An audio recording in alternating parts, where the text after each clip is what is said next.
The simple astrologer ప్రేక్షకులకు నమస్కారం. ఈ వారం గ్రహస్థితులను తెలుసుకుందాం. ఈ వారం ఆగస్టు 3వ తారీఖు నుంచి ఆగస్టు 9వ తారీఖు వరకు గ్రహస్థితులు ఎలా ఉన్నాయో తెలుసుకుందాం. ప్రత్యేకంగా ఈరోజు మనతో పాటు ప్రముఖ జ్యోతిష్య నిపుణులు శ్రీ గోపాల్ అయ్యంగార్ గారు ఉన్నారు. గురుగారు నమస్కారం. నమస్కారం గాయత్రి గారు. గురుగారు, ఈ వారం 3వ తారీఖు ఆగస్టు నెల నుంచి 9వ తారీఖు ఆగస్టు నెల వరకు గ్రహస్థితులు ఎలా ఉన్నాయో చెప్పండి. అలాగే మీరు అంటే ఇప్పుడు ప్రస్తుత పరిణామాలు చూస్తూ ఉన్నట్లయితే యుద్ధ వాతావరణం కానివ్వండి, ఎటువంటి పరిస్థితి అన్నా కానివ్వండి, కిందిటి వారం చెప్పే విధంగా మీరు ఏంటంటే చంద్రుడు రాహుకేతు మధ్యలో ఉండటం వల్ల మనకి చాలా పరిణామాలు ఎదురయ్యాయి. అలాగే ఈ వారం ఎలా ఉంటుంది చంద్రుడు? తప్పకుండా ఇది చాలా మంచి ప్రశ్న. నేను ప్రతి ఒక్కళ్ళకి కూడా నేను ఇదే చెప్తుంటానండి. ఏంటంటే గాయత్రికి ఏ విధంగా అర్థమయ్యిందో అంటే ప్రతిసారి కూడా వారపల్లో గమనించండి. చంద్రుడితో సహా రాహుకేతు మధ్యలో అన్ని గ్రహాలు ఉండిపోవాలి. దానిని కాలసర్పదోషం అంటారు. కాలసర్పదోషంలో ఎన్నో రకాల కాల సర్పదోషాలు ఉన్నాయి. రాహు పైన ఉండి కేతు కానీ కింద ఉంటే దానిని రాహుగ్రస్త కాలసర్పదోషం అంటారు. కేతు పైన ఉండి రాహు కింద ఉంటే దానిని కేతుగ్రస్త కాలసర్పదోషం అంటారు. కేతుగ్రస్త కాలసర్పదోషానికి ఎటువంటి ఇబ్బందులు ఉండవు, తక్కువ. కానీ రాహుగ్రస్త చాలా డేంజర్ అన్నమాట. అది మొత్తం ప్రపంచంలో ఈరోజు ఉన్న పరిస్థితి. అలాగే ప్రతిసారి చంద్రుడు మనకు 2.5 రోజులకు ఒక రాశి మారేస్తుంటాడు కదమ్మా. ఎప్పుడైతే ఇప్పుడు ఈ వారంలో ఆయన ఏ నక్షత్రంలో వస్తున్నాడంటే విశాఖలో ఉంటున్నాడు. ఈ వారం మొదట్లో విశాఖ నుంచి ఆయన శ్రవణ నక్షత్రం వరకు ప్రయాణం చేస్తున్నాడు. కాబట్టి రాహుకేతు దాటి వచ్చేసాడు చంద్రుడు. కాబట్టి మళ్ళీ శాంతి. నిన్న న్యూస్ చూసారా? ఇజ్రాయిల్ యుద్ధాలకి విరామం అంట. రోజు 10 గంటలు విరామం ఇస్తున్నాడు. అంటే ఇలా మనం అనుకోని అవాంతరాలు జరగటం, లేనిపోని ప్రమాదాలు, అదే నేను చెప్పినటువంటి హెలికాప్టర్స్ కానివ్వండి, మొన్న కూడా అమెరికాలో ఒక ఏరోప్లేన్ ప్రమాదంలో అందరూ చనిపోయారు. అది అంత భయంకరంగా ఈ జరగడానికి కారణం ఏమిటంటే రాహుకేతు యొక్క మధ్యలో అన్ని గ్రహాలు ఉంటే అలా అవుతుంది అనమాట. ఇది చాలా అరిష్టం అనమాట. అయితే ఈ చంద్రుడు ఎప్పుడైతే ఈ 2 రాహు గ్రహాలని కేతుని దాటి వచ్చేస్తాడో ఈ 15 రోజులు చాలా బాగుంటుంది. మళ్ళీ 15 రోజుల తర్వాత మళ్ళీ ఏదో రకమైన అల్లకల్లోలం అనేది ఉంటుంది. ఈ వారం మనకి ఏంటంటే చంద్రుడు విశాఖ, అనురాధ, జ్యేష్ఠ, మూల ఈ నక్షత్రాల్లో ప్రయాణం చేస్తున్నాడు. కాబట్టి ఎటువంటి ఇబ్బందులు ఎక్కువ ఉండదు, శాంతి ఎక్కువగా ఉంటుంది. ఈ వారం గ్రహస్థితి కానీ మీరు అడిగితే శుక్రుడు, గురువు వచ్చేసి మిథున రాశిలో, అలాగే రవి, బుధ గ్రహాలు కర్కాటక రాశిలో, ముఖ్యంగా కేతు వచ్చేసి సింహరాశిలో, కుజుడు కన్యా రాశిలో, చంద్రుడు అదే వృశ్చికం, ధనుసు, మకర రాశిలో ప్రయాణిస్తున్నాడు. రాహు కుంభరాశిలో, శని వచ్చేసి మీనరాశిలో ప్రయాణిస్తున్నారమ్మా. ఓకే గురువు గారు. అలాగే ఇప్పుడు శ్రావణ మాసం మొదలైంది. అంటే శ్రావణ మాసంలో నక్షత్రాలు ఎలా ఉంటాయి? జనరల్ గా పుట్టినరోజులు జరుపుకోవటానికి ఎలా ఉంటుంది? అవునండి. ఈ వారంలో ఎవరైతే శ్రావణ మాసంలో పుట్టిన వాళ్ళు, విశాఖ నక్షత్రంలో పుట్టిన వాళ్ళు, అనురాధ, జ్యేష్ఠ, మూల, పూర్వాషాఢ, ఉత్తరాషాఢ, శ్రవణ నక్షత్రంలో పుట్టిన వాళ్ళు ఈ వారంలో మీ జన్మదినం చేసుకోండి. చక్కగా మీ యొక్క వెంకటేశ్వర స్వామి గుడి కానీ నచ్చిన గుడికి వెళ్ళి మీ పేరు మీద అర్చన చేసుకోండి. స్వామికి తగినటువంటి మూల్యాంకాలు ఎవరైతే ఉన్నాయో మీరు ఇవ్వాల్సింది ఇవ్వండి. దానివల్ల స్వామి అనుగ్రహం వల్ల మీరు చాలా బాగుంటారు సంవత్సరం అంతా కూడా. ఓకే గురువు గారు. అలాగే జనరల్ గా అసలు మిమ్మల్ని జ్యోతిష్య పరంగా కలవాలి అనుకుంటే ఎలా కలవాలి, ఎలా అప్రోచ్ అవ్వాలి? జనరల్ గా అమ్మ చాలా మంది డైరెక్ట్ గా కలుస్తుంటారు. డైరెక్ట్ గా కలిసి మాట్లాడితేనే ఒక తృప్తి కొందరికి. కానీ 90% అమ్మ అన్ని ఆన్లైనే, గ్లోబల్ అనమాట. మొత్తం ఎక్కువగా మనకు అమెరికా కంట్రీస్ నుంచి, అమెరికా స్టేట్లో ఉన్న 51 స్టేట్లు, అన్ని ఆస్ట్రేలియా, యూరోప్ కంట్రీస్ చాలా కాల్స్ వస్తుంటాయి. ముఖ్యంగా ఆన్లైన్లో చెప్పడమే మన ఆనవాయితీ. ఆన్లైన్లో నేను వాళ్ళ date of birth, time of birth, place of birth కానీ ఇస్తే 15 నుంచి 20 నిమిషాల వరకు వాయిస్ రికార్డ్ చేయిస్తాను. నేను చాలా మంది దగ్గర విన్నాను. దౌర్భాగ్యం ఏంటంటే ఏ అస్ట్రాలజర్ కానీ టీవీలో వచ్చే వాళ్ళు పెద్ద పెద్ద వాళ్ళ దగ్గర వెళ్తేనంట అన్ని లాగేసుకుంటారట. ఫోన్ లాగేసుకొని పంపిస్తారట. వాళ్ళు 3 ప్రశ్నలు అడగమంటారట, 3 ప్రశ్నలకి సమాధానం పంపిస్తారు. దౌర్భాగ్యం ఇది. అంటే వాళ్ళకు సబ్జెక్ట్ నాలెడ్జ్ లేదు, దమ్ము లేదు. అందుకే నేను అయ్యంగారుగా మీ ముందు చెప్పేది ఒకటే, మీ date of birth, time of birth, place of birth కానీ నాకు ఇస్తే 15 నుంచి 20 నిమిషాల వరకు మీ వాయిస్ రికార్డ్ చేయిస్తాను. అలాగే 58 పేజీల జాతకం PDF ఉంటుంది తల్లి, అది కూడా మీకు నేను పంపిస్తాను. దాని ద్వారా మీరు ఎప్పుడు 1 ఇయర్ వరకు నా దగ్గర ఒకసారి వచ్చిన తర్వాత, నాకు కన్సల్టేషన్ అయిన తర్వాత 1 ఇయర్ వరకు మీరు నన్ను ఎప్పుడైనా సరే డిస్టర్బ్ చేయొచ్చు, ఏ ప్రశ్నించినా అడగవచ్చు. నేను మీకు ఫ్రీ సర్వీస్ చేసి పెడతాను. ఓకే, విన్నారు కదా ప్రేక్షకులు. ఎటువంటి సందేహాలున్నా గురువు గారిని కన్సల్ట్ చేయండి. ధన్యవాదాలు. నమస్కారం.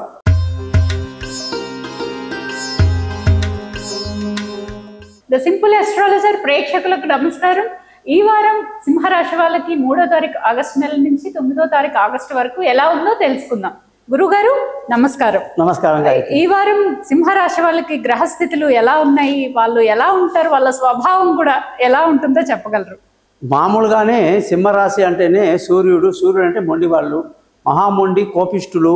మరి ఈ పరిస్థితిలో సూర్యుడు ఎప్పుడైతే వ్యయంలో వచ్చాడో, సింహరాశికి 12వ ఇంట్లో సూర్యుడు ఉన్నాడు కాబట్టి అనుకున్న సమయానికి పనులు జరగకపోవటం వల్ల విసుగు ఎక్కువ ఉంటుంది, చికాకు ఎక్కువ ఉంటుంది, కోపం ఎక్కువ ఉంటుంది, అన్ని రకాల నెగిటివ్స్ ఎక్కువ అవుతాయి అన్నమాట. ఆ నెగిటివిటీ నుంచి వీళ్ళు బయటపడాలంటే రోజు ఖచ్చితంగా 3 సార్లు ఆదిత్య హృదయం చదవాల్సి ఉంటుంది. లేకుంటే ఈ కోపము, ఆ చికాకుల వల్ల ఈ వారం అంతా కాస్త ఇబ్బందికరంగా ఉంటుంది. అలాగే ఇప్పుడు నక్షత్రాలు, తిథుల గురించి కూడా చెప్పండి గురుగారు. ఈ వారంలో సింహరాశి వాళ్ళందరికీ కూడా ఎవరైతే విశాఖ నక్షత్రం నుంచి శ్రవణం వరకు ఉంది కాబట్టి ఈ రాశి వాళ్ళకి పుట్టినరోజు ఈ వారం లేదు. అలాగే తిథుల విషయానికి వస్తే పెద్దవాళ్ళు ఎవరైనా చనిపోయిన వాళ్ళు ఎవరైనా పితృతర్పణం ఇవ్వాలంటే నవమి, దశమి, ఏకాదశి, ద్వాదశి, త్రయోదశి ఇవన్నీ చూసుకుంటే చతుర్దశి, పౌర్ణిమ వరకు మీరు తిథులు అవి చేసుకోవచ్చు, మంచిగా ఉంది. అలాగే గురువుగారు అన్నింటికీ సర్వం మూలం ధనం అంటారు కదండి, ఆ ధనస్థానం ఎలా ఉందో చెప్పండి. ఈ రాశి వాళ్ళకి ధనస్థానానికి అధిపతి బుధుడు, అతను కూడా వ్యయంలో సూర్యుడితో కలిసే ఉన్నాడు. ఎప్పుడు సూర్యుడు బుధుడు కలిసే ఉంటారో అందరికీ తెలిసిందే జాతకంలో. ఈసారి ధనస్థానం సరిగ్గా లేదు, కుటుంబంలో కాస్త అశాంతి, పిల్లల చదువు విషయంలో నిర్లక్ష్యం అనేది కనిపిస్తా ఉంది గాయత్రి. ఇప్పుడు పిల్లలు విదేశీయానం చేయొచ్చు అంటారా? వాళ్ళ స్థితి, వాళ్ళ చదువు కానీ ఎలా ఉంటుంది? చాలా అద్భుతమైన ప్రశ్న. సింహరాశి వాళ్ళకి విదేశీయానాలు బాగా అనుకూలంగా ఉంటాయి, ప్రయాణాలు అనుకూలంగా ఉంటాయి, తెలివైన నిర్ణయాలు తీసుకుంటారు, పిల్లల భవిష్యత్తు గురించి ఆలోచిస్తారు, అనుకున్న కాలేజీలో అనుకున్న సీట్లు, అనుకున్న సబ్జెక్టులో సీటు ఖచ్చితంగా వస్తుంది గాయత్రి. ఇప్పుడు అన్నదమ్ముల మధ్య విభేదాలు అలాంటివి ఏవైనా ఉంటాయంటారా? ఈ వారంలో సింహరాశి వాళ్ళ కుటుంబానికి సంబంధిస్తే పెద్దగా విభేదాలు ఉండవు, మంచి ఆప్యాయత ఉంటుంది, బంధువుల స్నేహితుల రాకపోక ఎంతో ఆనందాన్ని కలిగిస్తుంది, మానసిక ధైర్యాన్ని కూడా ఇచ్చే గ్రహాలు బాగున్నాయి. అలాగే ఇప్పుడు తండ్రి ఆస్తుల నుంచి ఏమైనా వచ్చే అవకాశాలు ఉన్నాయంటారా? ఈ ఆస్తి విషయంగానే చూసుకుంటే ఈ సింహరాశి వాళ్ళకి విపరీత రాజయోగం ఉంది. తండ్రి నుంచి, తల్లి నుంచి, అత్తగారు, మామగారు ఎక్కడి నుంచి అయినా సరే ఆస్తులు రావాల్సినవి పక్కా చేతికి వస్తాయి, ధర్మాన్ని పాటిస్తారు, అదృష్టంగా ఉంటారు, అద్భుతంగా ఉంది. అలాగే ఇప్పుడు సంతానం లేని వాళ్ళు కానివ్వండి, అలాంటివి ఎలా ఉందంటారు వాళ్ళ పరిస్థితి? అంటే సంతాన పరంగా వీళ్ళకి చాలా అనుకూలంగా ఉంది. సంతానం లేని వాళ్లకు గట్టిగా ప్రయత్నం చేసే సంతానం కలిగే సమయం జరుగుతూ ఉంది. అలాగే పిల్లల యొక్క డెవలప్మెంట్ గురించి ఎక్కువ ఆలోచిస్తుంటారు.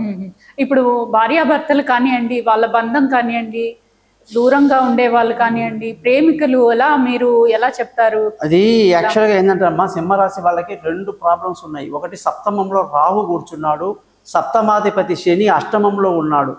దీనివల్ల ఏమవుతుందంటే భార్యాభర్తల మధ్య చికాకులు, గొడవలు, పెళ్లి కాని వాళ్ళకు పోస్ట్పోన్ అవ్వడాలు, ప్రేమికుల యొక్క ప్రయత్నాలు విఫలం అవ్వడం కానీ, భాగస్వామ్యంలో బిజినెస్ దెబ్బతినడం కానీ, ఇవన్నీ భయంకరంగా ఉన్నాయి.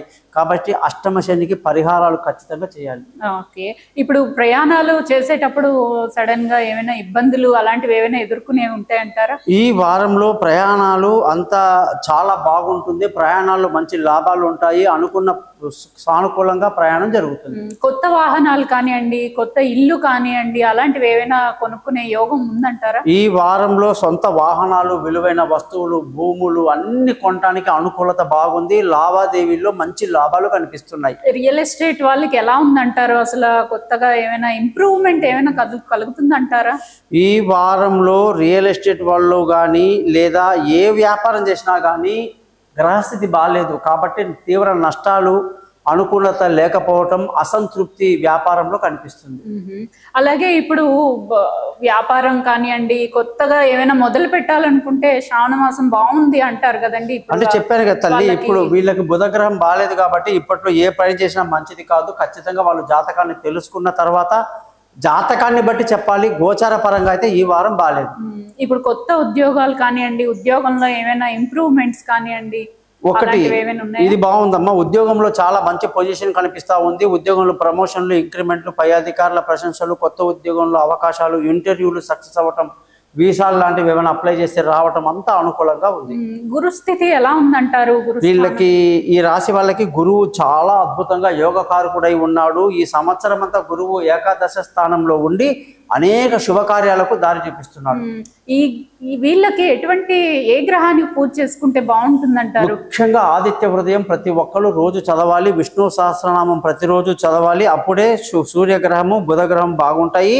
తర్వాత వీళ్ళకి వచ్చేసి చెప్పుకోదగ్గట్టుగా శని, అష్టమ శని గ్రహం వెళ్ళడము, శని గ్రహానికి పరిహారాలు చేసుకోవటం, అలాగే శని మంత్రాన్ని 19 సార్లు చదువుకోవటం వల్ల వీళ్ళకి కాస్త మేలు జరుగుతుంది. ఓకే, విన్నారు కదా. సింహరాశి వాళ్ళకి ఎటువంటి ప్రాబ్లమ్స్ ఉన్నా గురువు గారిని కన్సల్ట్ చేయండి, మీకున్న ప్రాబ్లమ్స్ నుంచి బయటపడండి. అంతేకాని భయపడి ఎటువంటి తొందరపాటు నిర్ణయాలు తీసుకోవద్దు. ముఖ్యంగా వ్యాపార వస్తువులు కానివ్వండి, రియల్ ఎస్టేట్ వాళ్ళు కానివ్వండి, తొందరపడి ఎలాంటి నిర్ణయాలు తీసుకోవద్దు. నమస్కారం.